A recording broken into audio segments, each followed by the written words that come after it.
సూర్యాపేట జిల్లాలో పాత కక్షలు మరోసారి భగ్గుమన్నాయి.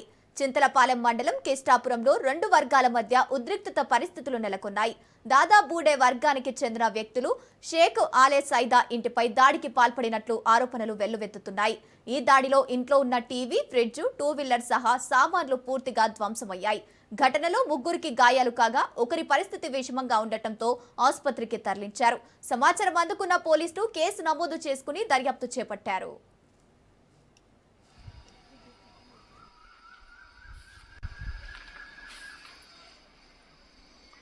टैंक फोन दोगे देखिए फोड़े मारे लगे छुट्टा नहीं वो बैटरी फोड़े करते रहो एक फाटा गाड़ी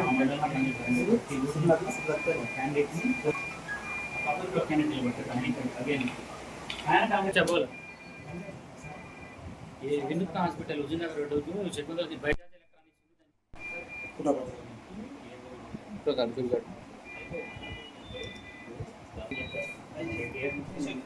एलेक्ट्रॉनिक्स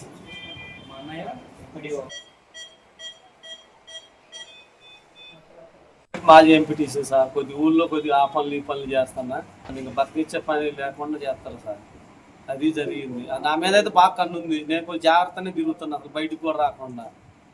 ఇంకా 4 రోజులు ఉంటే ఇంకా ఊరు వెళ్ళిపోదాంలే అనుకున్నప్పటికి మా ఇంట్లో వాళ్ళు పోదాంలే ఏదంటే ఇవాళ పండగ కానీ అసలు నేను బయటకు కూడా బాగా పండగ కూడా ఇవాళ పండగ అయినా కూడా ఎవరింటికి కూడా బాగాలేదు. అసలు ఎందుకు గొడవలు అయితే వెళ్ళి అని కూడా అట్లా వచ్చిన అట్లా తిరిగిపోతాను ఇంటికి పోదామని. ఏంట్రా నా కొడుకు దొరికిండ్రా ఈయన బతకనే కూడదురా, గొడవలు తీసుకొని పొడవనరా అంటుండ్రా. అసలు ఎవడు వినరాలా నాకు మడిసి కత్తి తీసుకొని నా పిల్లగాడిని కూడా కొట్టి నా పిల్లగాడిని కూడా బేరిస్తారు సార్. అసలు ఇంక మేము బతకాలన్నా సామాన్లు ఊళ్ళో.